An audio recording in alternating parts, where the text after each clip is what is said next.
Hi, my name is Sherman Weeks and I'm with Crest Premier Properties in Tempe, Arizona. Today I'll be speaking with you why it's important to put your rules and regulations in writing. As you review the lease with the tenant, there are areas in the lease that you have to highlight with the tenant. You have to let them know the rules and regulations that would govern their period of renting your home, and the HOA CC&Rs that governs the community. It's important that these are put in writing to the tenant.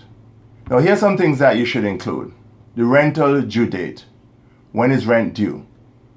For most of us, the rent is due on the 1st. However, we also provide a grace period of 3 days.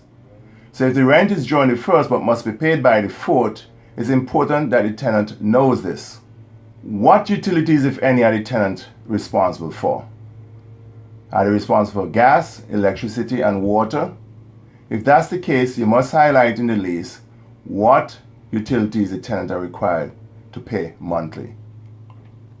Is the tenant allowed to make any alterations to the property? Are they allowed to put up photos and paintings in the property? And if they do, how should they remove them when they're ready to leave the property? This must also be put in writing and the tenant must recognize this. Landlord entry. Are you, the landlord, allowed to enter the property at any time, midnight, without notice? The chances are that you're not. So you should put this in writing to the tenant and let the tenant know how much time you will allow before you can enter the property.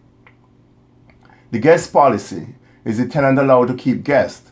And if the tenant have guests, how long should the guest stay in the property? This must also be put in writing. The tenant must acknowledge this. Does your home allow pets? And if your home allows pets, do you allow cats? Do you allow dogs? And if you allow dogs, what breed of dogs do you allow? Now, it's a different story for service animals and comfort animals. The CC&Rs must also be provided to the tenant. If they're not provided physically, they must be referred to a website where that information is available. Make sure that these are documented. Make sure the tenant initial and sign off on these so that the tenant knows for sure what's allowed and what's not allowed. Now, you want a happy tenant and you also want to be a manager who enjoys your property.